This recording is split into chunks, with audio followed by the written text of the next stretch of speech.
maioria das pessoas.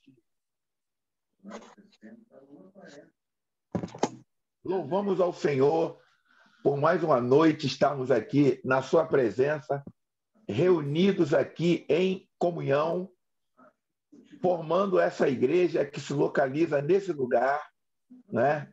Lugar esse onde o Senhor habita. E vamos hoje continuar o nosso estudo a respeito desse livro tão maravilhoso que é o Apocalipse. É um livro que tem várias especulações, mas aqui no grupo nós buscamos piamente seguir toda toda a complementação, todo o conceito bíblico, né? Nosso professor busca lecionar aqui com todo o conceito bíblico e é muito importante isso. Então, eu gostaria de pedir ao nosso... fazer um pouco diferente hoje. Eu gostaria que o professor orasse ao Senhor para nós iniciarmos a nossa aula. Por gentileza, professor. Amém. Vamos orar então, meus irmãos. Amado Pai, graças te damos, Senhor, por mais essa oportunidade de nós estarmos reunidos no Teu nome, aqui como a Tua igreja, Senhor. Eu venho te pedir que o Senhor nos conceda o espírito de sabedoria e de revelação no conhecimento do Senhor e tudo aquilo que for tratado aqui, Senhor, nos encaminhe, nos leve mais para Cristo.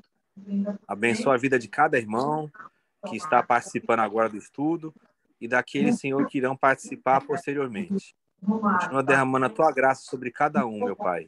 Muito obrigado pelo nosso alimento espiritual. Em nome de Jesus. Amém. Tem alguém com a televisão ligada. É o dos... já fechou. Por favor, professor, fique à vontade.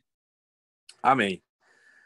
Então, meus irmãos, como o irmão Isaías disse, estamos aí continuando com o estudo no livro do Apocalipse.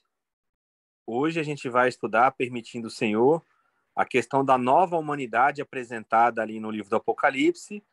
E na próxima quinta-feira, querendo Deus, a gente conclui o estudo com o tema dos vencedores, os vencedores das 7 igrejas, que é uma mensagem que pode ser considerada bem atual também para as nossas vidas, né?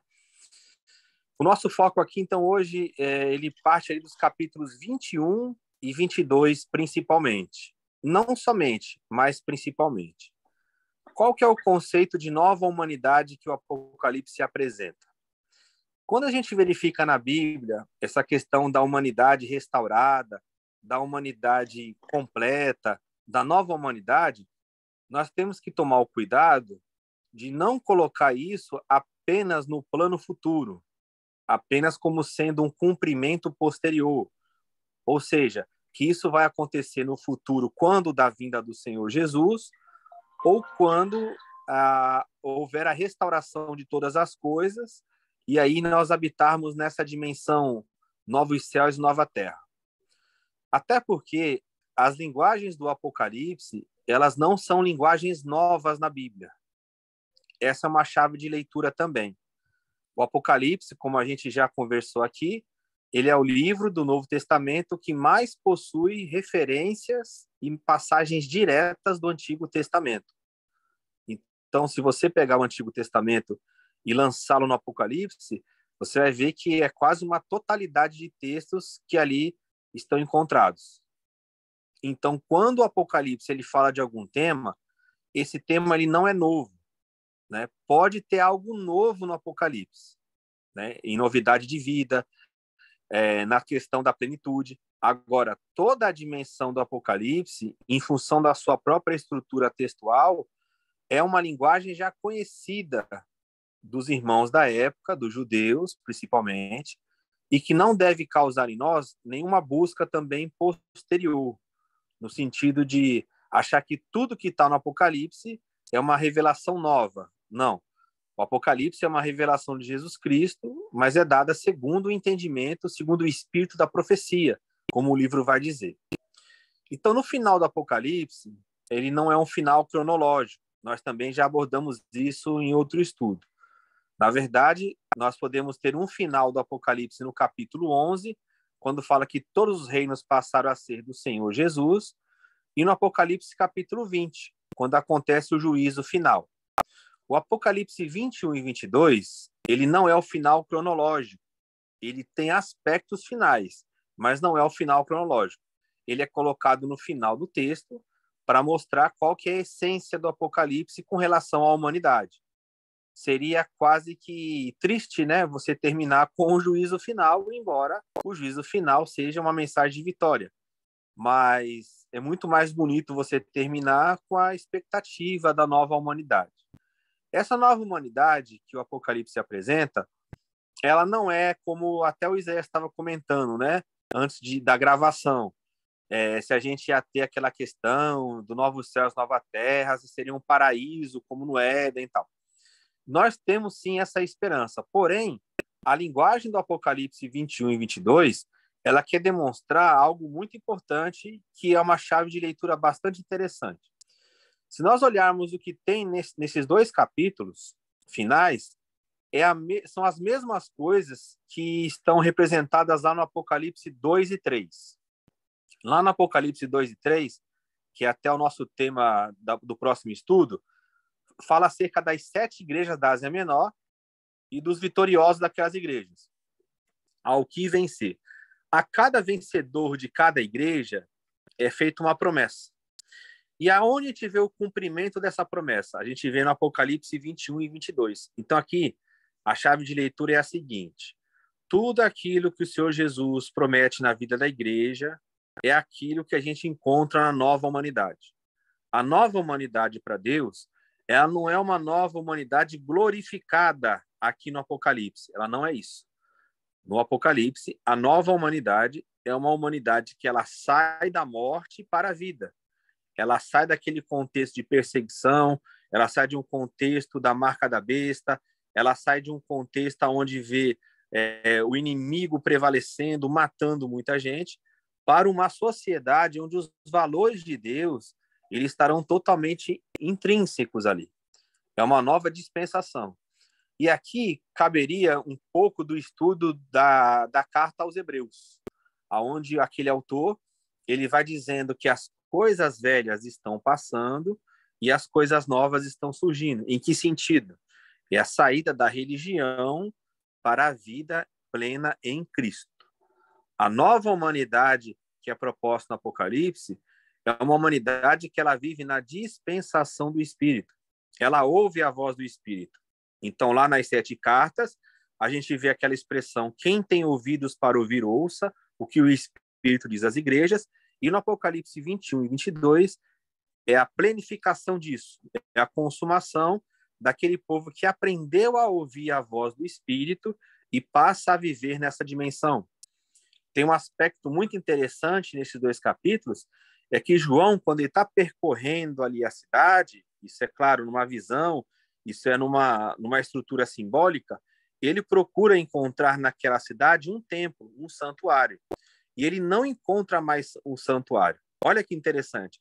Você imagina isso sendo escrito no ambiente judaico, aonde a figura do templo era a figura central de realizações, de reuniões, de convívio. Então, João ele não encontra mais um templo, ele não encontra mais um santuário. Por quê? Ele diz que o santuário dessa cidade é o próprio Deus. Então, a dimensão dessa nova humanidade é uma humanidade que ela não procura mais as coisas físicas. Ela vive numa atmosfera, numa realidade espiritual. Isso não quer dizer que ela deixa de viver aqui na Terra. Não é isso. A gente tem que entender isso claramente. A nova humanidade ela já começa. Ela começa quando? Quando da vinda do Senhor Jesus. O Senhor Jesus, quando ele esteve aqui, ele anunciou a chegada do reino de Deus. O que é o reino de Deus?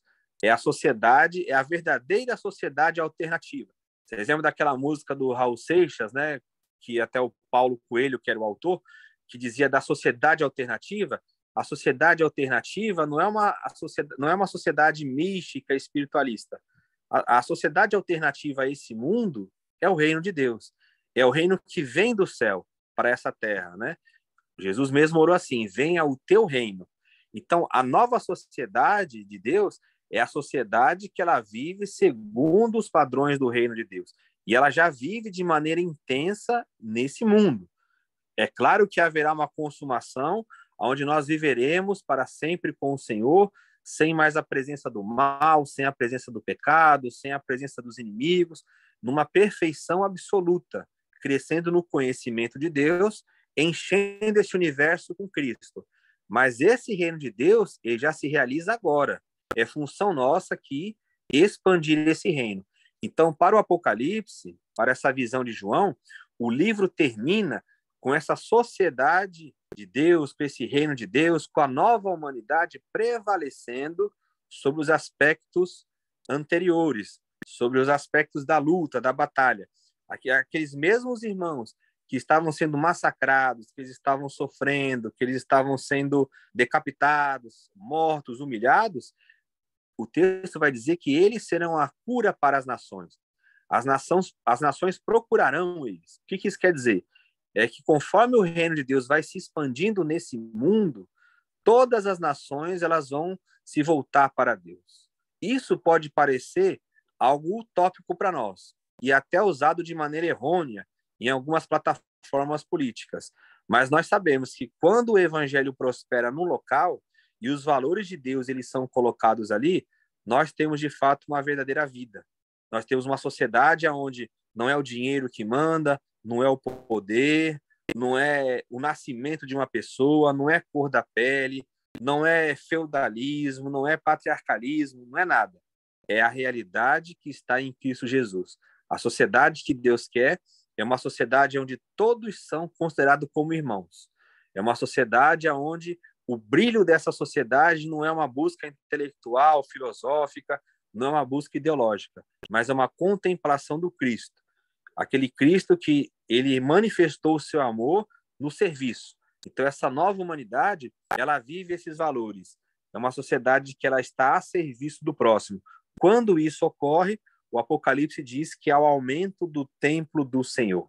E tudo que essa sociedade vai tocar vai gerar vida, vai gerar cura, vai gerar coisas boas para as pessoas. Então, o Apocalipse, ele termina não com uma visão utópica ou aquelas pinturas que a gente vê em algumas religiões, de um paraíso verdinho, os animais deitados, as pessoas olhando para o céu e vendo arco-íris. Não é nada disso. É em meio às lutas desse mundo, a gente trazer o reino de Deus na dimensão do evangelho e levar vida para as pessoas, até o dia em que todo esse mundo venha reconhecer, conforme está no Salmo 2, que a terra ela passa a ser do Senhor Jesus. Então, esse é o nosso trabalho. Né? Muitas pessoas perguntam, se não vai ter uma volta de Jesus fantasiosa igual a gente vê nos filmes, se o Apocalipse não é esse livro de medo, se o texto lá de Mateus 24 já se cumpriu naquela geração, o que resta para a igreja? Resta para a igreja, como agente do reino de Deus, trazer esse reinado de Deus, implantar os verdadeiros valores, não através de disputa política, não através de disputa ideológica, filosófica, mas através da simples pregação do evangelho, anunciar Cristo em todas as nações.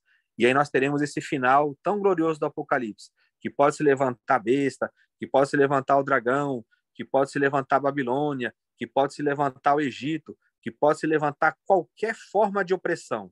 O que vai prevalecer é a verdadeira liberdade. Só que para isso, a igreja e o Espírito devem estar em sintonia, dizendo, ora vem, Senhor Jesus. Esse ora vem, Senhor Jesus, não é somente uma vinda para Jesus encerrar o mal nesse mundo. Esse ora vem, Senhor Jesus, é que Jesus traga, através da igreja, a implantação definitiva do reino de Deus. Amém? Vou passar para o irmão Isaías. Amém, professor Hilton, amém. Muito boa essa sua fala, mas eu confesso que essa fala, para muitos, parece uma fantasia, né? Para muitos que já está acostumado a vivenciar aquele ensinamento da igreja que vai sofrer, da igreja que vai, como nós sempre observamos, acontece uma catástrofe, por exemplo, como aconteceu em Minas, né? Lá em Minas Gerais, Sim, sim. quando houve aquela catástrofe em Minas Gerais, já teve irmã para mim na igreja, pastor, Jesus está voltando, o senhor está vendo? Alagou tudo lá em Minas Gerais. Ai, meu Deus! Já, já. já estão aquele alarme todo, né? Aquela coisa terrível. Aí eu virei para a irmã, hoje eu falei com o meu amigo Kleberson lá na Austrália, lá está tudo tranquilo, irmã. Quer dizer que Jesus só vai voltar para buscar a igreja do Brasil, a igreja de Minas. As pessoas não têm o sentido da igreja universal, né? A igreja de Exato. Cristo como noiva. Então, para incentivar o pessoal a perguntar, que eu creio que hoje vai ter muitas perguntas, hoje nós vamos terminar meia-noite. Eu estou vendo aqui meu amigo pastor Fabrício aqui, que sabe tudo de escatologia, Sim, meu amigo Fabrício aqui. E eu queria iniciar com uma pergunta. Uma pergunta bastante interessante, que eu creio que é a dúvida de muita gente. sim, Afinal de contas, aqui no livro de Apocalipse 21, no versículo 9, diz assim a última parte: Vem, mostrar-te-ei a noiva, a esposa do Cordeiro. A igreja hum, do Senhor, hoje, ela é a noiva ou ela é a esposa? sim. É bem interessante essa pergunta, porque isso aí é uma variação textual, é uma questão de tradução, e ela não tem por implicação nós dizermos assim, que existe uma diferença entre noiva e esposa aí, entende? Não é no nosso conceito que a pessoa se torna noiva para depois se tornar esposa. Essa variação ela não existe no texto. Então, essa palavra ela poderia ser traduzida de qualquer forma. O que está dizendo é o seguinte: vamos colocar numa linguagem mais equilibrada. Essa é a companheira, é a contraparte do Senhor, que é a igreja. A cidade representando a igreja. Porque Jesus ele não vai casar com duas coisas, né? Ele não vai casar nem com a cidade e com a igreja. Não tem isso. É a igreja. A igreja é considerada a contraparte do Senhor. E a igreja, o povo de Deus, é simbolizado no Apocalipse como essa cidade. Essa cidade tem toda uma simbologia da cor dourada, das suas dimensões, né? Que mostra o que? A perfeição da união entre Deus e a humanidade, essa nova humanidade que o Apocalipse vem desenvolvendo. Então, nesse sentido, Isaías, tem até alguns autores, como Dake, que ele é muito crítico nessa questão de chamar aí, fazer essa diferenciação, né?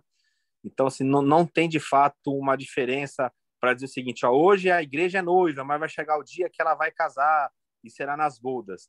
Isso são linguagens que o próprio o Antigo Testamento já abordava. Deus chamava ora Israel de noiva, ora Israel de esposa, e não teve um momento assim que houve uma núpcia para mudar essa posição de noiva para esposa. Assim também é com a igreja, não existe essa diferenciação. Hoje nós somos noiva e depois nós vamos ser esposa. Até porque o próprio Paulo ele usa as duas figuras. Ele fala que a igreja ora é uma virgem, ora ele fala que a igreja é esposa. O que vale aí é a questão feminina de completação. Então, em certo sentido, você vai enxergar a igreja como uma virgem, pura, imaculada. Outra hora você vai enxergar a igreja como uma esposa, que ela já se uniu com o E a Senhor. proteção do Então, não. esposo, né? E a proteção sempre do Isso, esposo. exato. Não é uma Amém. questão cronológica. Entendi, da nossa cultura. Muito bom. Isso. Eu já estou com umas 17 perguntas aqui, mas eu vou abrir para os irmãos perguntarem aí. Por favor, João tem pergunta, Joabson está ali ávido para perguntar, Fabrício tem pergunta. Vamos lá, gente. A sua pergunta pode ser o meu crescimento, mesmo que seja uma pergunta que você não saiba formular, nós vamos ajudando um ou outro aqui e vamos crescendo junto em Cristo, tá bom? Pode fazer uma pergunta, a dúvida que você tem, que pode ser a dúvida mais chula, que você pode achar a dúvida mais ridícula, mas que vai acrescentar aqui na igreja, nesse lugar. Por favor.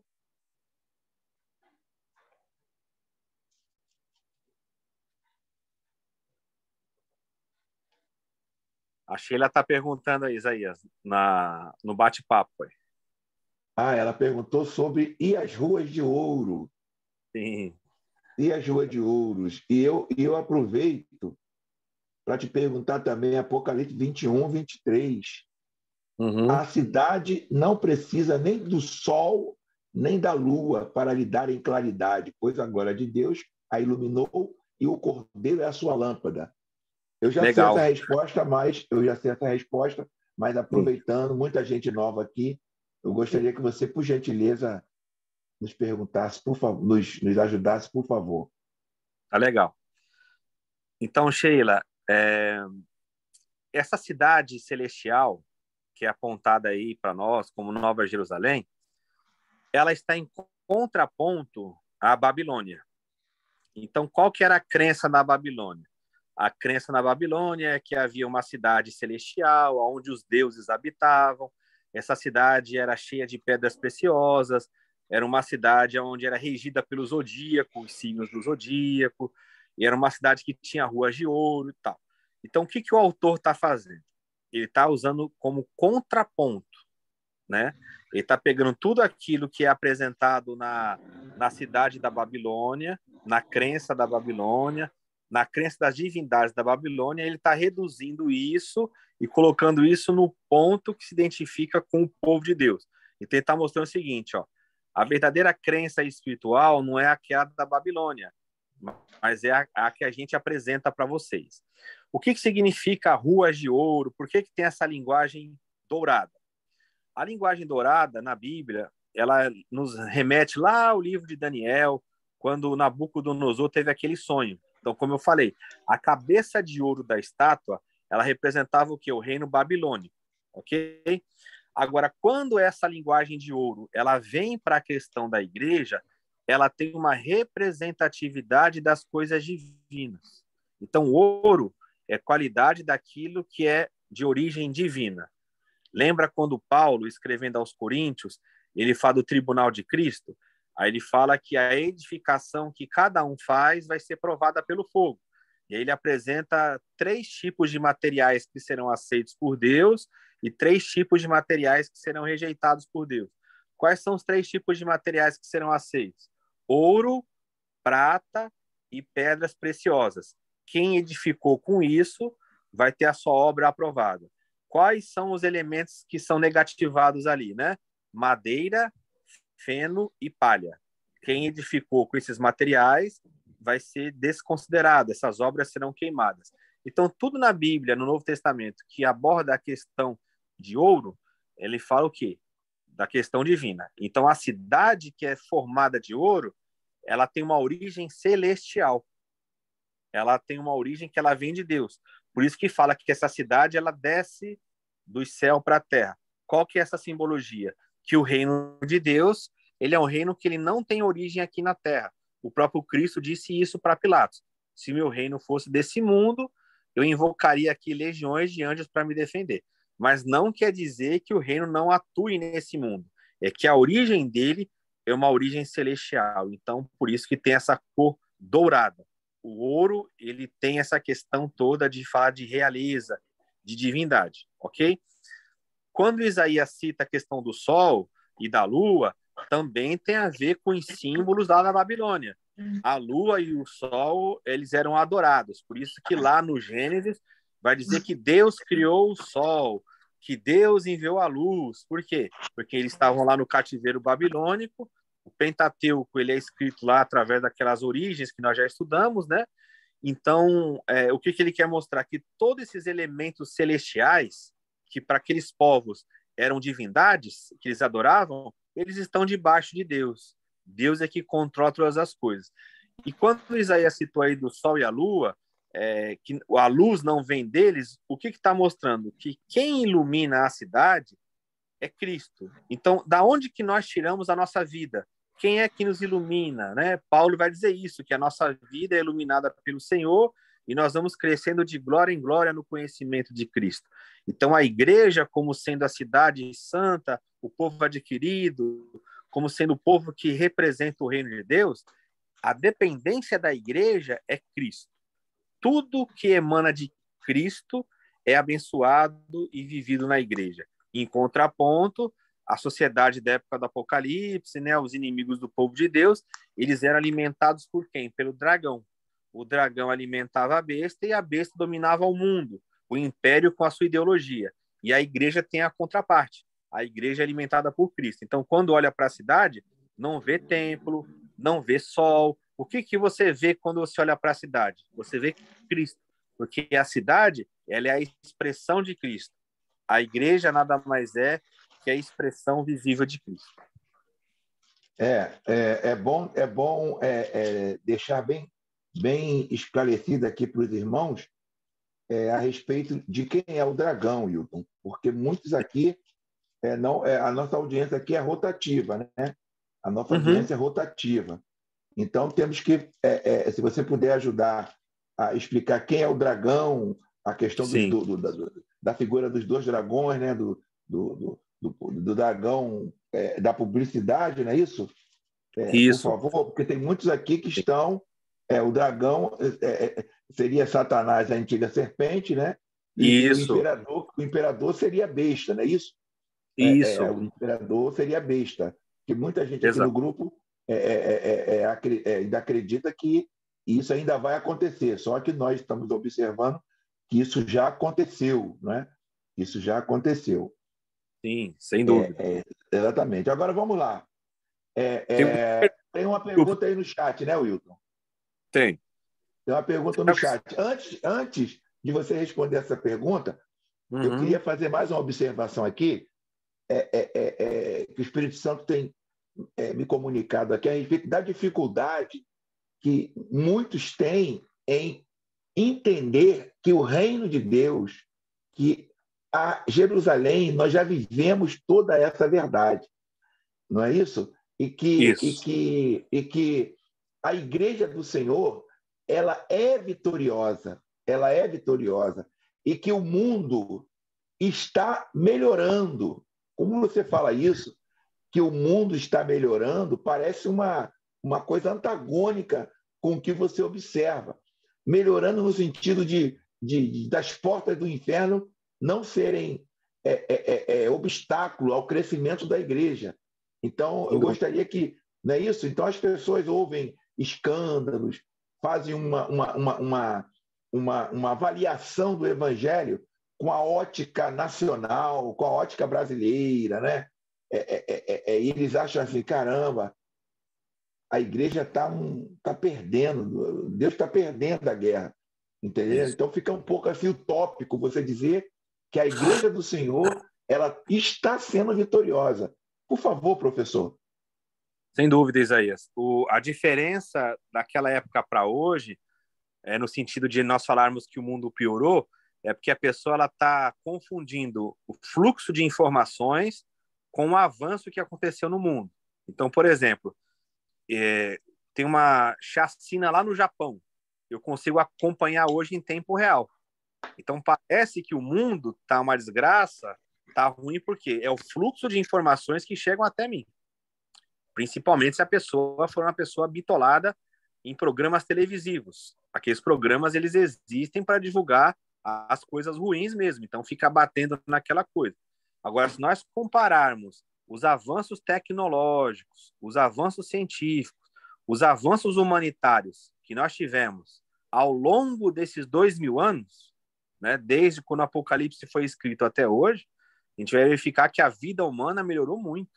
E isso é uma coisa lógica, por quê? Se nós estamos expandindo o evangelho para o mundo todo, o mundo não tem que ficar pior, o mundo tem que melhorar. Se eu tenho que ir por todo mundo e pregar o evangelho vai melhorar o mundo. Então é incoerente a pessoa chegar e falar assim, o mundo vai piorar. Você fala, mas o evangelho está avançando? A pessoa fica olhando, está avançando, então tá uma coisa errada. Se o evangelho está avançando, o mundo tem que melhorar. Ou você não acredita que o evangelho melhora a vida das pessoas. Se você não acredita que o evangelho faz com que as pessoas sejam mais fraternas, sejam mais misericordiosas, se alguns países até vão adotar alguns princípios cristãos nas suas leis, né? Então, o mundo ele está avançando. Agora, tem locais que têm dificuldade, né? Como você citou, a questão que a irmã abordou. Jesus está voltando porque uma represa estourou. Aí muita gente morreu. Aí você fala, mas tem país que não está vivendo isso. Então, lá não vai ter essa perspectiva. Agora, essa perspectiva negativa, ela vem de interpretações de textos de maneira errada.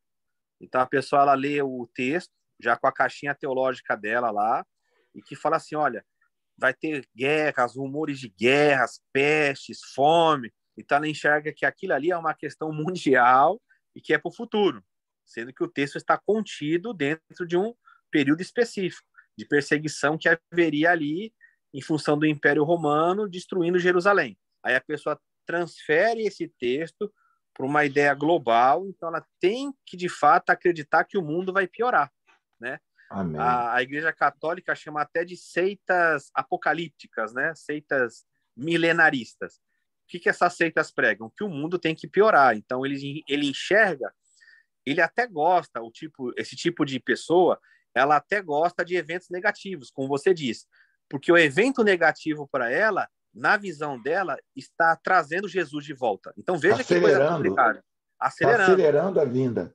Ela tem que viver no mundo sempre na perspectiva de que esse mundo tem que piorar para Jesus voltar. Veja como que é um tormento isso aí, né?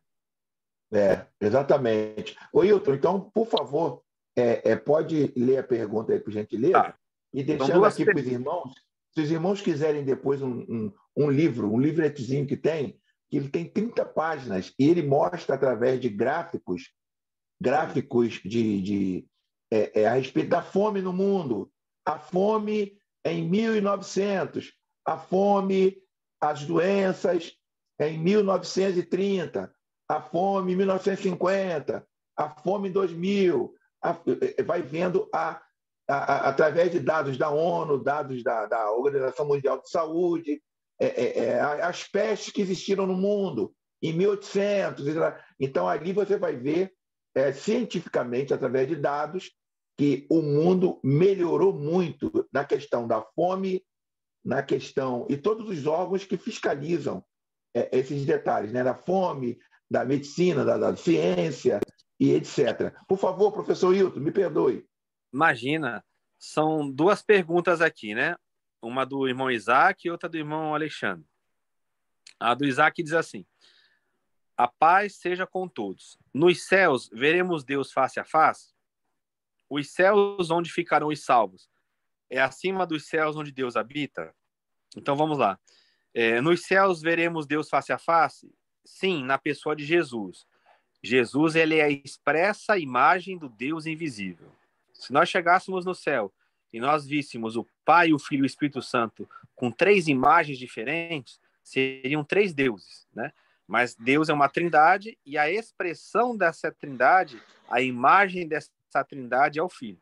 Então o texto é claro, ele fala assim: Jesus, ele é a expressa imagem do Deus invisível. Aonde que a gente vê Deus? Na face do Cordeiro. Então, nós Você lembra onde vamos... está escrito isso, Hilton? Você lembra onde está escrito esse texto? Para essa imagem do Deus invisível, você É. tem essa expressão em Hebreus, em Colossenses, né? Uhum. Tem razão, tem razão. Isso.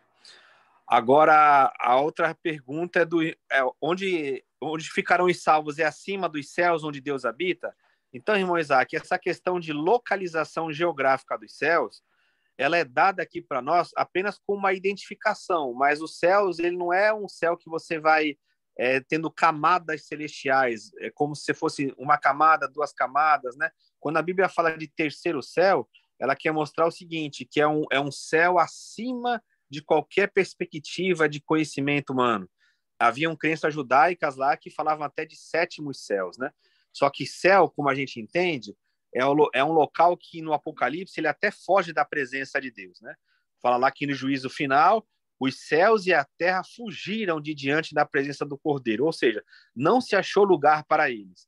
Então, quando se fala de céu, a importância bíblica não é aspecto geográfico, mas é dimensional. É como se falasse de um lugar que está acima de nós, no sentido de realização, de potência, mas não que seja um local que a gente arremessasse um foguete e ele pudesse ir penetrando cada vez mais para cima, nós fôssemos chegar no local mais alto. Isso é só uma linguagem humana, até porque o próprio Senhor criou os céus e a terra, né? Os céus e a terra não podem conter Deus. Você imagina, Deus criou os céus e a terra. Onde é que Deus habitava antes disso? A nossa mente não capta.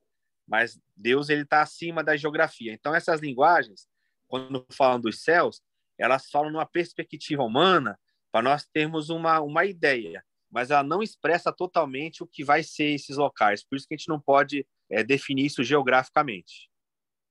E a pergunta agora do irmão Alexandre é a questão dos muros da cidade, né? É uma outra questão bem interessante também. Ela diz assim, ó: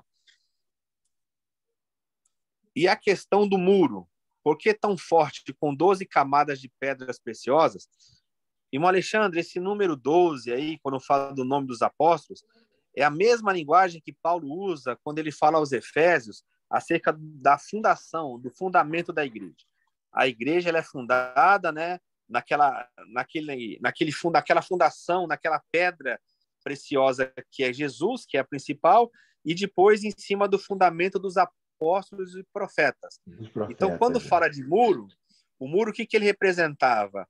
O cuidado, a proteção da cidade, né? O que faz com que aquela cidade seja protegida é o testemunho dos apóstolos, que é o quê? A palavra de Cristo. Então, toda a cidade ela tem como proteção e fundamento a palavra de Deus, o testemunho dos apóstolos. Por isso que o nome deles vão estar ali como pedras preciosas. Então, tudo que brilha nessa cidade é o testemunho vivo do Senhor. Ok? Amém. Vamos lá, gente. Perguntas. Eu só estou aguçando, eu só estou provocando vocês para perguntar, hein? Vamos lá, João Carlos. Eu lendo o capítulo 21 e o 22, né, no versículo 21, no capítulo 21, versículo 1, 2, 3 e 4, né, joga por terra a ilusão de que o céu é lá em cima, né? Porque ainda hoje as pessoas acham, foi para o céu, quer dizer, subiu, né? Em um lugar geográfico, né? Uma estrutura física. E no versículo aí, no versículo 1, 2, 3 e 4, ele diz assim, que, segundo a revelação de João, o céu será na terra, ou a Jerusalém, a Jerusalém será estabelecida no monte, né, num grande monte, e assim, e viu um novo céu, uma nova terra, porque o primeiro céu, a primeira terra já não existe mais, né? Já não existe mais. E aí é interessante essa colocação do João, porque eu vejo que como uma palavra de consolo e de alento para aqueles que estavam sofrendo, né? A palavra dele era como de alento para aqueles que estavam sofrendo, e aquele povo, né, que sofria. E aí, no versículo 8, há uma condenação, ou melhor, há um aviso aqui, quem vai ficar no prejuízo? Os infiéis, os corruptos, os assassinos, os impúdicos, magos, idólatras, mentirosos, e vão para um lago de fogo. Quer dizer, eu não consigo entender como as pessoas serão colocadas num lago de fogo, quer dizer, no inferno. Né? É dito isso. Né? Então, as pessoas têm esse pensamento, né? Quando lê a palavra, porque lê num contexto atual, né? E tem um sentido figurado no que João fala, quer dizer, olha, eu sei, como quem dizia, né? Diria, eu sei que no meio da igreja tem essa turma toda. Existe uma punição para quem estiver nessas condições. É isso mesmo, professor? É isso, porque quando a pessoa ela lê o Apocalipse 21 e 22, como eu disse, ela está lendo como se isso ocorresse depois do juízo final, e não é cronológico. O juízo final é o final, né? E ali o Apocalipse 21 e 22, quando fala de novos céus, nova terra, não é numa perspectiva escatológica final. Esse primeiro céu e a primeira terra já passaram, é com a chegada do reino de Deus. Então tem toda essa linguagem simbólica que vem lá do Antigo Testamento. Novos céus, nova terra é uma expressão que ela aparece lá no 3º Isaías, né, que é do capítulo 55 para frente. Então tem que entender o que os judeus entendiam, né, como sendo novos céus e nova terra, para a gente tomar a palavra, e não falar novos céus e nova terra é quando houver uma purificação total, aí vai destruir a terra, vai destruir os céus, vai ter um novo... Não é isso. Até porque novo para eles não era essa renovação no sentido de destruição do antigo e concepção de um novo. Quando fala os céus e a terra passarão, mas as minhas palavras não hão de passar, ele está falando dos testemunhos que existiam ali, e não de local geográfico, como você bem colocou, irmão João. Então, é claro, a gente tem que sempre ler nessa perspectiva. Lago de fogo e enxofre quer dizer destruição, né? Aí no Apocalipse vai dizer que o diabo foi lançado lá, os anjos, aonde já estão o quê? O falso profeta, né? E a besta, eles já estão lá no lago de fogo e enxofre. Aí o pessoal fala, tá vendo? Quem vai inaugurar o lago de fogo e enxofre é o anticristo, é um ser humano. Não tem nada disso. Ali a linguagem está dizendo o seguinte: tudo que é do mal vai ser destruído. O inimigo, que é o inimigo final, ele também vai ser destruído. Mas quem já foi destruído na cronologia do Apocalipse? O Império Romano, o imperador, a falsa propaganda, a falsa religião, tudo isso já foi destruído. E o inimigo, ele vai receber a condenação final porque ele também vai ser destruído. Então, não é porque o anticristo foi lançado lá primeiro, depois foi o diabo. Faz um rolo no texto que não tem tamanho. E eu vejo o capítulo 22 um retorno ao Gênesis. Exato. Né? Lá no final a gente vê, poxa, como se a gente voltasse ao princípio onde a pureza existia, né? E o pecado não existia. Eu vou mandar, junto com o material dessa aula lá no grupo, eu vou mandar um e-book lá do site do César que fala assim, a restauração do padrão Éden. É isso aí que o irmão está falando, é exatamente isso. O comentário, Wilton, o comentário da Bíblia que eu tenho aqui no meu aparelho, que é a King James Fiel de 1611. Sim. 1611, muito boa. O comentário dela, ela fala sobre isso aí, que na realidade nós iremos retornar para o Éden puro, o Éden sem a queda da humanidade do homem, né? Vamos lá, gente, estou gostando. Jobson, vai ficar quietinho aí, Jobson? Pergunta aí. E tem pessoas novas aí, tem o irmão Luke Zunguza. Você sabe quem é, Wilton? Luke Zunguza? Não conheço, assim, por esse nome. Eu também não conheço. O irmão Marte também, que é novo aqui. Marte é novo. O irmão Isaac Isaac já participou aí. Já tinha participado. O irmão Marte e o irmão Luke, sejam bem-vindos. Podem perguntar, tá bom? Irmão Fabrício está na área também. Vamos lá, gente. Vai, Joabson, por favor. Eu tenho uma pergunta, professor. Boa noite a todos aí. Ô, Joabson, o Marte é amigo do Fran. Seja bem-vindo, meu irmão. Amigo do Fran. Amém. Vamos lá, Joabson. Então, assim, né?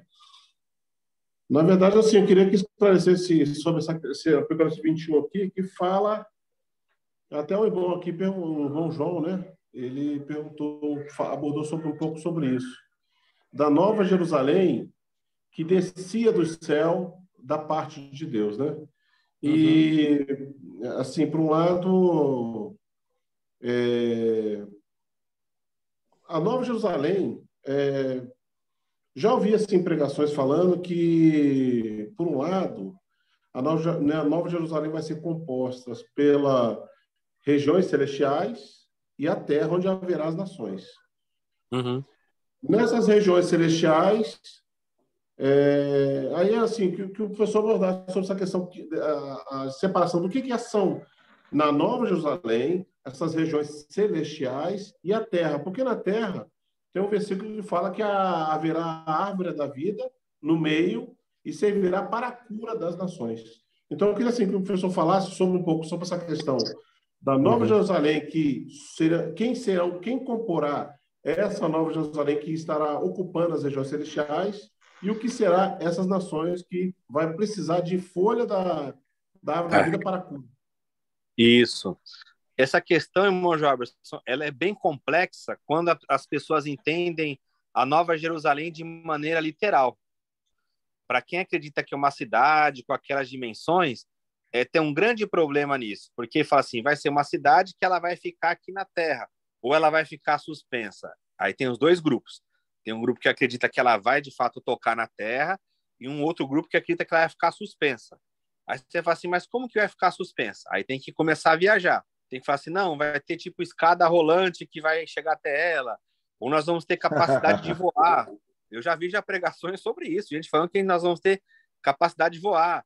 Vai ter pessoas aqui, que são as nações que o irmão Jobson citou, que está no texto bíblico, com as pessoas que já têm o corpo glorificado. Então vai ser algo complexo, né? Por quê? Porque a pessoa está trazendo essa interpretação de maneira literal. Nova Jerusalém significa o quê? O povo de Deus, a igreja. É de origem celestial, ela desce do céu. Ela tem um número perfeito, ela tem a cor dourada, porque tudo nela é divino. Por que ela é cura para as nações? Porque aonde a igreja chegar, onde o povo de Deus chegar, ele leva cura para as nações, ele leva a vida, ele vai fazer com que as pessoas tenham a vida, comecem a viver de maneira mais digna. É isso que o Apocalipse está mostrando. Como eu falei, o capítulo 21 e 22, ele não está ali no final em função da ordem cronológica. Ele está ali para mostrar que a esperança final é que o povo não vai ser destruído, é que o povo vai prevalecer. Então, você termina a leitura do Apocalipse vendo que os maus não prevalecem sobre os bons. Então, a Nova Jerusalém é a figura simbólica, representativa da igreja, no mesmo padrão que eles tinham lá as figuras da Babilônia, chamando a Babilônia de prostituta, chamando o povo de Deus da virgem, que vai ser dada em casamento. Agora, para quem interpreta que a Nova Jerusalém é uma cidade literal, vai ficar com esse debate eterno, irmão Jobson. Eu já peguei debates nesse ponto aí que ninguém fecha. É corpo glorificado junto com gente que é ímpia. As nações não vão entrar, vai ter um muro que não vai deixar a pessoa entrar, mas como é que vai alimentar as nações? Se é nações, é na terra. Como é que pode estar suspensa se é na terra? Tem uma parte celestial e uma parte terrena? Aí, se botar isso aí de maneira literal, não tem como fechar esse assunto. Mas é uma figura simbólica do povo de Deus. Tá fechado o microfone, Jobs. É porque Abriu. Parece que se baseiam naquela questão que fala que vai restaurar o trono de Davi, ou seja, então o povo de Israel restaurado, vão ser as nações, porque eles não vão ter a vida de Deus. Isso. E aí, provavelmente, é o que defende que isso aí serão as nações. E a Nova Jerusalém com o corpo celestial seríamos nós, né, que recebemos a vida de Deus, e iremos ocupar as regiões onde as potestades e principados ocupam. Mais ou menos isso aí. Você vê como é complicado, porque ele exige um milênio literal. Aí vai ter que ter os 1000 anos de maneira literal, vai ter que sempre cair para o literal. Sendo que essa questão da casa de Davi, que é bem interessante, essa restauração do trono, Atos 15, 16, já fala que isso ocorreu com Cristo. E aí, olha que interessante, são pessoas que elas têm a mesma visão que as pessoas da época de Jesus acerca do trono de Davi. Eles esperavam o mesmo Messias que esse pessoal espera. Porque eles falam assim, olha, Jesus não cumpriu algumas passagens lá do Antigo Testamento, então ele tem que voltar para cumprir. Ou seja, são cristãos que pensam igual os judeus da época de Jesus. É bem interessante isso. Eu posso dar uma contribuição aí, professor? Sim, sem dúvida. Peraí, João. É Atos 15, 16, Wilton. Está aqui. Isso. Cumpridas estas coisas, voltarei e reedificarei o tabernáculo caído de Davi. E, Sim, levantando de suas ruínas, restaurar-lo-ei. já foi Muito cumprido bom. isso. Isso aí. Exatamente. Valeu. Por favor, João. E aí tem a outra questão da glorificação do corpo. Como o crente vai estar nessa Nova Jerusalém? Por exemplo, o crente morreu no incêndio, o corpo foi cremado, morreu e o corpo não apareceu. Né? Na Nova Jerusalém, como vai estar esse corpo? O mar vai restituir, o fogo vai restituir. Tem muita especulação com relação a isso. Né, professor? Gostaria que você falasse um pouquinho sobre isso. Tá. Então vamos lá, vou deixar bem claro aqui para vocês, hein? Nova Jerusalém não é a dimensão celestial futura. Nova Jerusalém é uma figura simbólica da igreja, do povo de Deus. Essa questão da glorificação é o estágio final da nossa salvação, né? A salvação, ela tem os 3 estágios lá: passado, presente e futuro. Qual é o estágio passado? Eleição, predestinação, chamado, justificação. Qual que é o estado presente dos crentes? É a santificação. E o estado futuro é a glorificação. Glorificação. Isso. Então, assim, a Bíblia não dá muitos detalhes acerca dessa glorificação. De fato, ele fala que nós seremos semelhantes ao Senhor, que nós estaremos para sempre com Ele, que nós faremos parte da sua natureza divina, né? E que nós iremos para sempre fazer com que todas as coisas girem em torno de Cristo, a completar todo esse universo aí com Cristo. Então, isso é o que... nós serviremos Ele, Wilton. Nós serviremos Ele. Exato. Quer dizer, vai ter trabalho até lá, hein? Isso, exato. Agora, o que o irmão João falou é muito interessante, por quê? Porque o Apocalipse, ele traz essas linguagens de restauração, no sentido assim, morreu no mar, morreu de uma morte agressiva, o mar, o inferno darão seus mortos. O que o Apocalipse está dizendo ali? Que não importa a dimensão de morte, todos hão de comparecer perante o Senhor. Agora, como que vai dar essa glorificação? Eu vou conhecer o irmão João na idade que ele morreu ou numa idade de 30 anos, né? Então, assim, é algo que não tem como a nossa mente captar isso, né? A gente vai ter aparência de quantos anos? A gente vai ser criança, vai ser adulto, vai ser ancião? A Bíblia não relata isso. Eu vou comer. Jesus comeu com o corpo Exato. glorificado. Esse negócio de trabalhar aí, eu quero ficar mais um pouquinho aqui. Já chega de trabalhar, rapaz. Que negócio é esse de trabalhar lá? Só servindo o mestre. Apocalipse 22, versículo 3. Sentido figurado, Isaías. Sentido figurado, Isaías. Os seus servos o servirão. A última parte. Nós já reinamos com Cristo, nós já servimos ao Senhor na vida da igreja, né? Isso.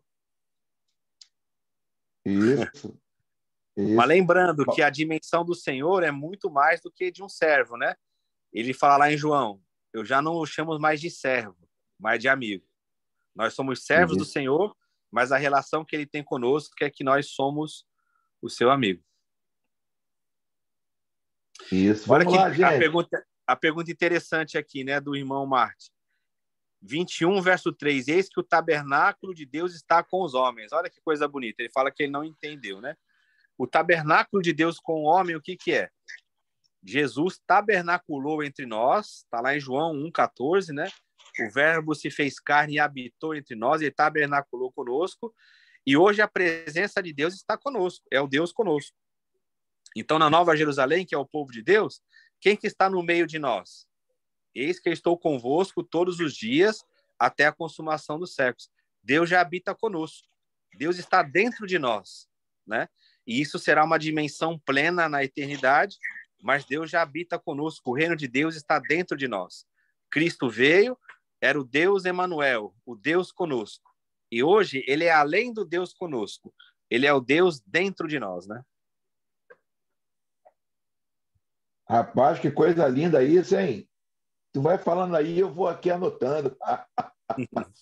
Espera aí. Tá aqui, Deus habitará com ele.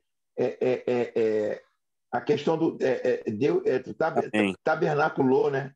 Tabernaculou, não é isso? Jesus, ele fala assim, o reino de Deus está entre vós e estará em vós. Por quê? O reino de Deus estava na pessoa de Jesus. Mas aí, quando ele vai, causaria tristeza. Quer dizer, o reino de Deus vai embora? Ele falou, não. Se eu não for, o Consolador não virá. Eu e meu Pai viremos e faremos morada nele. Então, quando Jesus estava encarnado, o reino de Deus estava entre nós. Agora, no Espírito, o reino de Deus está dentro de nós. É João 14, né? João 14, exatamente. Então, ele já habita conosco. Não temos mais divisão com Deus. Deus já está em nós e nós estaremos nele de maneira plena. Então, o que falta para nós hoje? É essa glorificação que o irmão João falou. Isso. Cara, que coisa maravilhosa. Vamos lá, gente. Perguntas? Zair, eu queria enfocar mais um ponto que o Wilton falou aí. Posso? Você pode tudo. Você é meu Papai Noel. Não, é porque, olha bem, aquela ideia dos três deuses. Eu sou louco. Eu já escutei as pessoas falarem. Né? Eu sou louco. Deus Pai, Deus Filho, Deus Espírito Santo. Quer dizer, quando chegar lá, vai ter 3 tronos. 3 tronos. Eu vou agradar quem? Aí tem gente que diz que adora o Espírito Santo. Né? Como é que a gente pode entender isso? Aí você falou, Deus na pessoa de Jesus. Pô, mas eu queria ver a cara de Deus. Jesus eu nunca vi. Então, mas, ele já é chegado, eu quero ver Deus. O que é isso? Esse ser aí que você está imitando é o Filipe lá de João 14. É verdade. Ele chegou para Jesus e falou assim, mostra-nos o Pai, eu quero ver Deus. Tem que ver a mim e ver o Pai. Estou tanto tempo convosco, quem vê a mim vê o Pai. Então, a gente está brincando aqui, é claro, num ambiente amistoso, mas muita gente acredita nisso. Por quê? Pega aqueles textos que falam assim, eu vi Jesus à destra de Deus, ele está à direita do Pai. Então, quer dizer, usa essa linguagem de destra, que é a linguagem de poder, para falar que tem 2, 3 tronos lá, né? É só olhar lá no Apocalipse que fala do trono. Ele olhou para o trono, quem estava sentado no trono? O Cordeiro. Por quê? Porque Jesus é a expressa imagem de Deus. Não tem como separar Pai, Filho e Espírito Santo, né? E ele só tem uma imagem. É que nem o João. Vou pegar numa linguagem bem baixa agora. O João tem espírito, alma e corpo, mas quando eu olho, eu vejo só uma imagem do João. É isso. Entre aspas, é isso. Né? Amém. Glória a Deus. Gente, mais alguma pergunta? Antes da próxima pergunta, eu gostaria que você, irmão, anotasse aí o Pix do nosso professor, amado professor Wilton. Eu vou dizer para você o Pix para que você possa abençoar o servo do Senhor, abençoar o servo do Senhor que se dispõe a nos abençoar aqui com esse estudo magnífico, toda quinta-feira. Eu gostaria que você anotasse aí, por gentileza, o número do Pix do nosso querido professor para você abençoar o reino de Deus. O número do Pix é 285 753 398 50. Não tem uma quantia estipulada, tá bom? Aqui é o Espírito Santo que vai fazer com que você sinta no teu íntimo, no teu coração, a necessidade em abençoar o nosso mestre, que esse termo é bíblico, né? Não é muito respeitado, né? Dentro das comunidades cristãs, né? Não é muito respeitado. O mestre, ele dá um norte, dá uma direção para a igreja. Normalmente, os líderes não gostam de ter um mestre na igreja, né? Infelizmente. Mas o irmão Wilton foi levantado como mestre para nos ensinar e buscarmos mais a verdade do Evangelho. Repetindo, o Pix do nosso irmão Wilton José Chini. Pix é o CPF dele, 285 753 398 50. O que o Senhor tocar no teu coração para abençoar o servo do Senhor, você pode abençoar, tá bom? Vamos lá. Mais perguntas. Agradecendo. sempre não posso deixar de agradecer aos amados irmãos que estão conosco aqui nessa noite. Eu coloquei lá no grupo o Pix lá do irmão Hilton lá para você anotar aí, tá bom? Vamos lá, gente. Isaías, o próximo tema, então, para fechar, Isso. é um tema até que o Joaberson gosta aí, são os vencedores do Apocalipse. Então, a gente vai trabalhar esse conceito lá no Apocalipse 2 e 3. Os vencedores, ouviu, que é algo que tem muito a ver com a nossa realidade, né, Joaberson? Os vencedores de cada igreja. O que isso representa? O que o Apocalipse mostra numa realidade para a gente viver hoje, né? Esse é um conceito que os vencedores eles estão espalhados em todas as eras da igreja. Porque fala assim, Apocalipse ele fala especialmente do passado. Tem alguma coisa muito próxima de nós hoje? Tem várias coisas. Mas principalmente essa questão dos vencedores de Apocalipse 2 e 3 será um tema bastante interessante isso aí.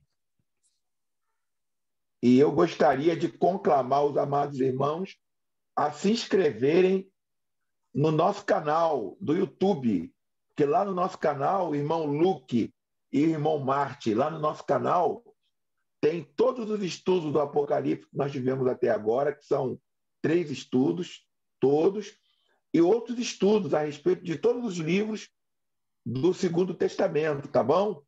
O irmão Luke e o irmão Marte, que são novos aqui, podem se inscrever lá no nosso grupo. No nosso canal no YouTube. O canal é Isaías Campos dos Santos. Isaías Campos dos Santos. O nome do canal, tá bom? Para você entrar no canal, ver vários estudos, outros assuntos também, muito importantes, relevantes. O que é ter autoridade no reino de Deus? Outro assunto importante. Existe cobertura espiritual? Existe cobertura espiritual? É bíblico você dizer para um homem que ele é tua cobertura espiritual? Vamos lá ver à luz da Bíblia. E muitos assuntos lá maravilhosos que vai... E pega e divulgue lá. E esse estudo é toda quinta-feira, a partir das 21 horas. Podem divulgar para os irmãos aí para participarem. Vamos lá. Mais perguntas?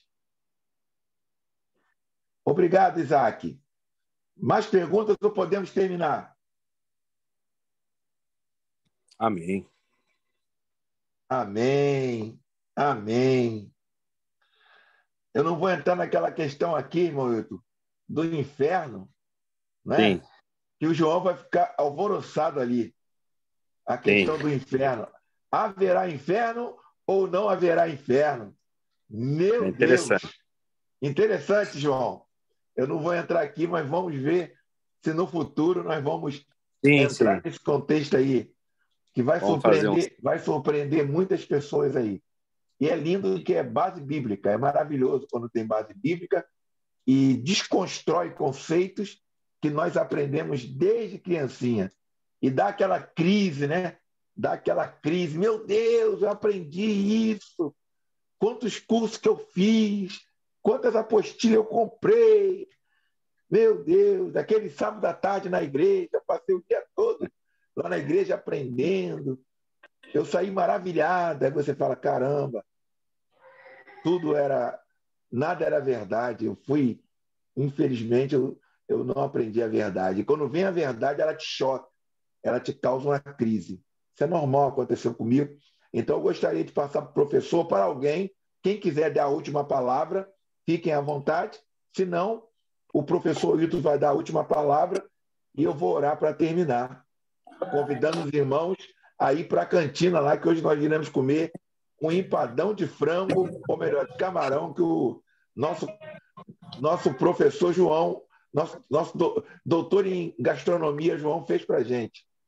Pois é, eu quero fazer um convite para o povo do Rio. Domingo eu vou estar na ordenação do pastor Isaías e vou falar sobre Se o Grão Não Morre. Bom. Qual pastor Isaías, Wilton? É lá em Pedra de Guaratiba. É outro Isaías. É outro Isaías. É outro Isaías. Isaías renascimento. Amém. Rapidinho. Ele tinha um botequim, se converteu, mas tinha um botequim, vendia cachaça durante a semana para os irmãos.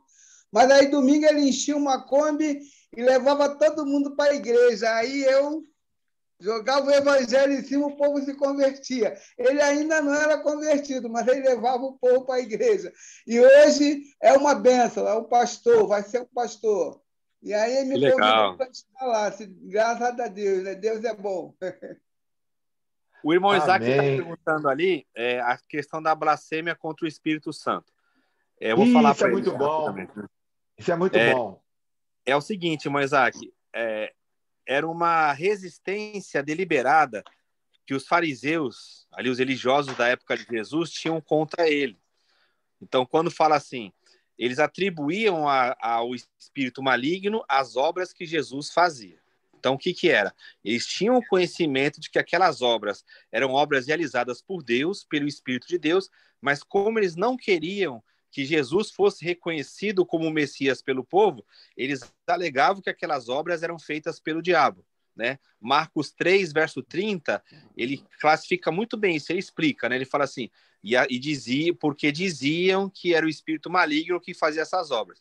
Então a pergunta que se faz hoje é possível blasfemar contra o Espírito Santo dessa forma?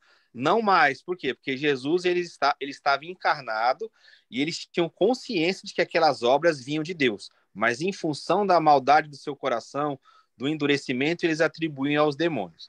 O que nós temos que ter hoje é o cuidado para nós não entristecermos ao Espírito Santo. Eu posso chegar e blasfemar no sentido de ir contra e falar mal de uma obra que é de Deus, mas se eu me arrepender, Deus vai me perdoar. Para aquele grupo não havia perdão, por quê? Porque eles falavam de maneira consciente. Não era alguém que estava enganado, iludido e falava assim, não, esse homem aí é falso, ele é do demônio, e depois eles voltavam e falavam assim, poxa, aquele homem era um homem de Deus, a gente falou besteira. Não, eles sabiam que Jesus era o Messias, eles sabiam que aquelas obras só o Messias poderia fazer. Nós vemos isso lá em Lucas Nicodemo. O quê? É Lucas o quê? Marcos 3,30. O Nicodemos, a gente vê que o Nicodemos ele fala, ninguém pode fazer os sinais que tu fazes se Deus não for com ele. Então, assim, os fariseus sabiam que Jesus era de Deus, mas para não se render a ele, eles motivaram o povo contra Jesus, dizendo que Jesus era alguém vindo do maligno. Então, era o próprio Deus encarnado, eles resistiram a ele ali. E aí Jesus fala que não tem perdão nem nessa vida, nem no mundo vindouro. Consegui arrumar o som aqui. Legal. Tá ouvindo aí? Estou ouvindo, irmão. Pode perguntar.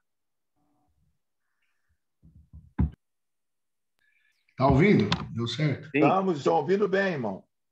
Para que possa haver perdão, tem que haver arrependimento. Uhum.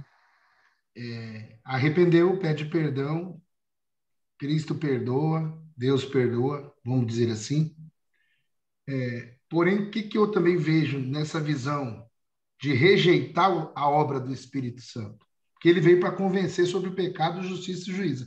Se eu não sou convencido, automaticamente eu não vou entender que eu tenho que pedir perdão e automaticamente não sou perdoado.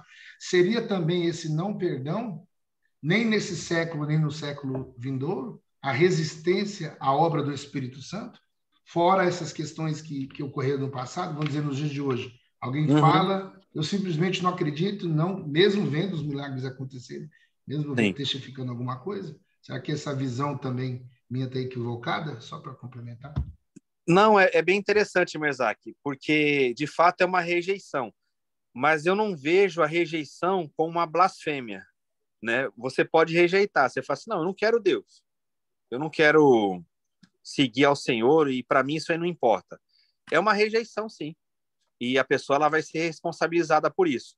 Mas não é uma blasfêmia, né? A blasfêmia, não sei se o Isaías achou o texto aí, o texto ele tá até entre parênteses, né? Ele explica, ele fala, por quê? Como é que está na sua versão, Isaías? Por favor. Marcos 3, 30. 29. 29 e 30. Mas aquele que blasfemar, vamos ler um pouquinho antes, 27. Tá. Ninguém pode entrar na casa do valente para roubar os bens, sem primeiro amarrá-lo, e só então lhe saqueará a casa. 28. Em verdade vos digo que tudo será perdoado aos filhos dos homens, os pecados e as blasfêmias que proferirem. 29. Uhum. Mas aquele que blasfemar contra o Espírito Santo não tem perdão para sempre, visto que é réu de pecado eterno. Isto porque diziam, o texto está falando. Este processo está possesso de um espírito imundo. Diziam isso aqui para a pessoa de Jesus, né? De Jesus, está isso. possesso de um espírito imundo. Então, aqui, é aquela questão que a gente faz a diferenciação entre a rejeição, eu posso rejeitar uma obra do Espírito, é diferente de eu blasfemar contra o Espírito Santo, porque eu estou atribuindo a Jesus, que está sendo usado pelo Espírito, através do Espírito, pelo Espírito, atribuir uma obra maligna. E um outro ponto que é interessante que o irmão Isaac levantou, que a gente não vai conseguir trabalhar agora, eu só vou deixar para a meditação dos irmãos, o que significa essa expressão? A do Isaías fala, não terá perdão para sempre, mas tem versões que é a que o irmão Isaac citou. Não terá perdão não, nem neste mundo, nem no vindouro. Uma coisa é falar assim, não tem perdão nesse mundo, beleza. Rejeitou, tá legal, blasfemou, tal. O que é não ter perdão no mundo vindouro? Vai existir uma possibilidade de perdão?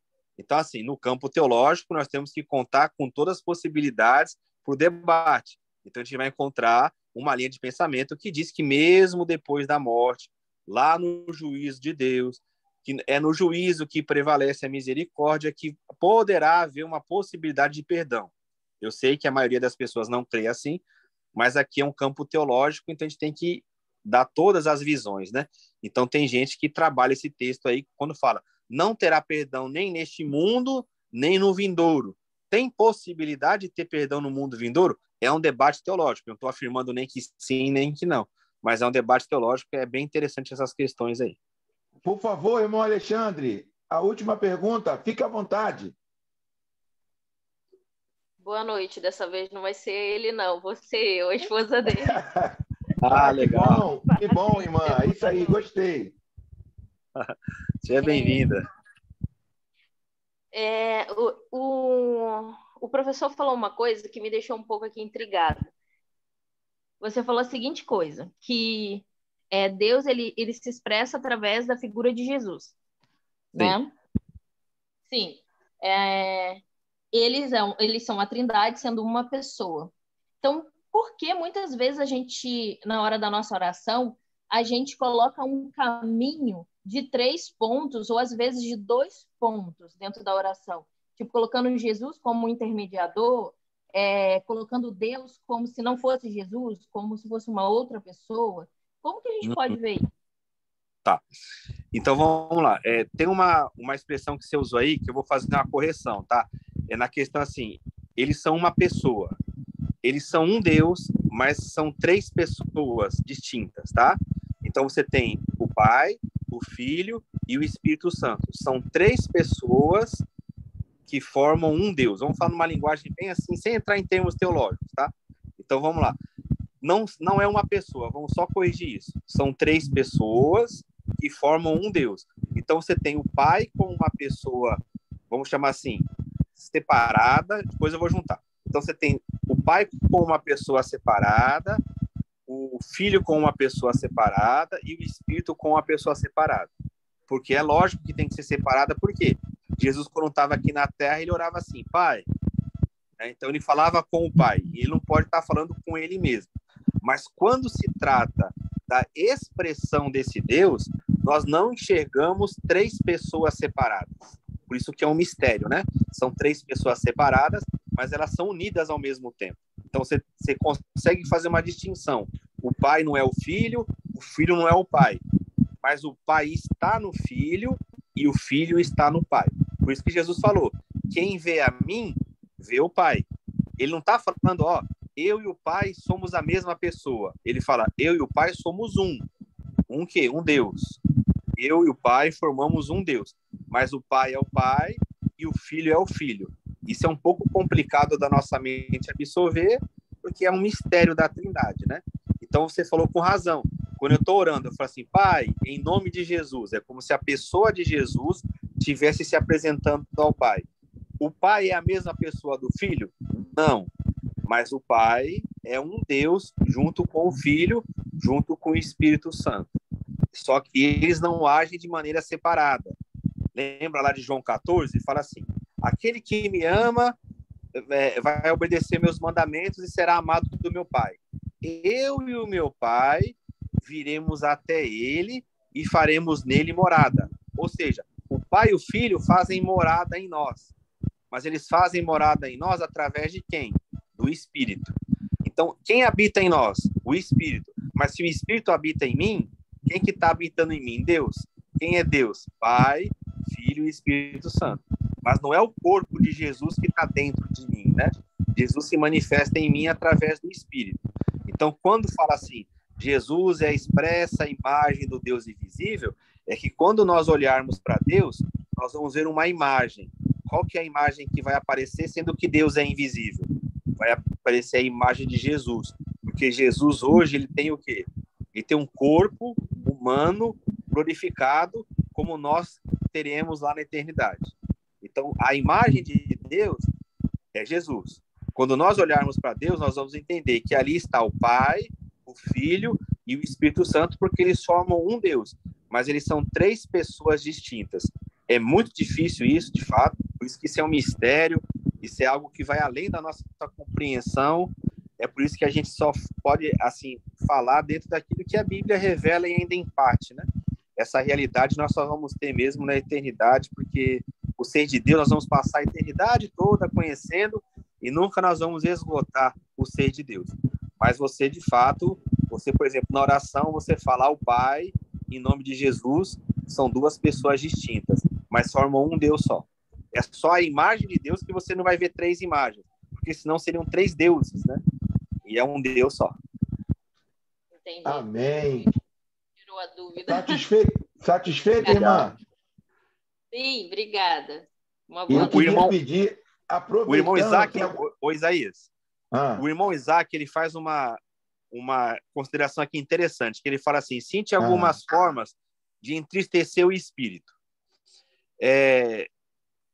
A mais importante é uma, geralmente, que a gente não cita. Eu vou citar as outras primeiro.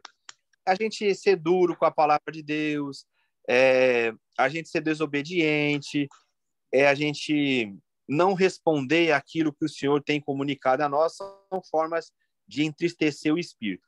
Mas lá em Efésios, é muito interessante essa passagem, no capítulo 4, quando fala de entristecer o espírito ali é na vida da igreja. Se a gente pegar o contexto, é a questão de nós tratarmos os irmãos de maneira inadequada. Isso vai trazer um entristecimento do Espírito Santo. Por quê? O Espírito, ele habita na vida da igreja. Então, se eu não estiver disposto a servir ao meu irmão, de aprender com o meu irmão, de ouvir a voz do Espírito através do meu irmão, é uma forma grave de eu entristecer o Espírito. A gente pensa muito na questão do pecado, né? Eu peco, eu entristeço o Espírito. É uma verdade. Mas o contexto da palavra de Efésios 4 é a vida da igreja. Depois os irmãos podem olhar ali, a partir do verso 28, Efésios 4, 28 em diante, os irmãos vão ver que o contexto ali é a vida da igreja. Então, entristecer o espírito ali é eu falar palavras que não vai edificar a vida do meu irmão. E isso tem acontecido muito hoje na vida da igreja, hein? Nós abrimos a nossa boca para falar palavras que não vão edificar a vida dos irmãos. Isso é uma forma grave de entristecer o Espírito Santo. Meu Deus, tremendo, hein?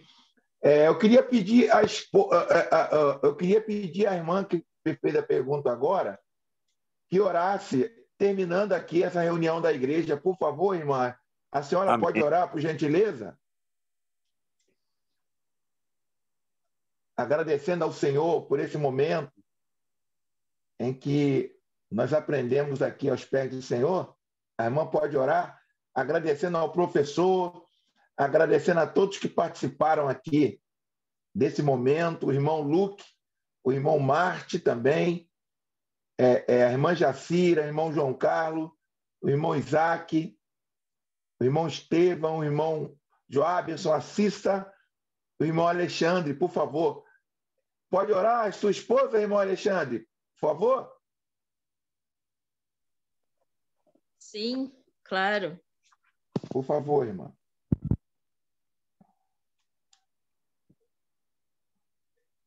Senhor Deus, quero te agradecer, Pai, pela oportunidade que tu nos deste de estarmos Aleluia, reunidos Jesus. como um corpo Aleluia, presente Jesus. e unidos, em Aleluia. concordância ao entendimento mais profundo da tua palavra, Aleluia, Jesus. cada revelação que o Senhor trouxe, por cada palavra que dita. Obrigado por cada Aleluia. conhecimento mostrado sobre a vida do nosso professor. Amém, Jesus. Aleluia. Muito obrigado pela tua igreja, Senhor. A cada dia nele, ó Deus, o bom ânimo para ele estar aqui conosco, nos ensinando, passando cada Amém, processo Jesus. Muito obrigado, Senhor. de cada um deles diante de ti, Senhor. Eu te agradeço, Deus, pelo prazer de poder ouvi-lo e de poder ouvir cada um. Entende? Que o Senhor Amém, possa abrir Jesus. nossos ouvidos para que a gente possa entender melhor a cada ensinamento. Amém, Cada Jesus. estejamos aqui, seja um tempo de aprendizado. E, Senhor, não Amém, deixe Jesus. que seja perdido no nosso intelecto. Amém, por conta Jesus. que cisma em ficar vagando, perdido em um universo, mas É que as verdade, nossas Jesus. vidas sejam conectadas a Ti, sejam conectadas à Tua mente, Senhor, para que nós possamos crescer Amém, Senhor Jesus. em conhecimento, crescer em experiências contigo, Deus. Senhor, Amém, muito Senhor Jesus. por ser quem Tu és em nossas vidas. ser Amém, quem Jesus. te manifesta. Muito obrigado, Senhor. Vamos mergulhar cada vez mais e nos aprofundar cada Aleluia, Jesus. Aleluia, Deus. Muito obrigado. Louvado é o teu nome, Amém. Senhor. Glória a Deus. Muito obrigado, irmã. Terminamos aqui essa reunião Aleluia, Jesus. debaixo dessa presença maravilhosa do Senhor que você está sentindo e que eu estou Amém, sentindo aqui na minha casa, tá bom? Que Jesus Aleluia. possa estar nos nossos corações, como está quente nossos corações nesse momento. Isso é a testificação, é a presença do Senhor, tá bom? Amém. Fiquem com Deus. Agora o irmão Joabes vai pagar o lanche aqui na cantina da igreja. Vamos lá. Todo mundo agora para a cantina da igreja. Amém. A paz. Tchau, meus irmãos. A paz.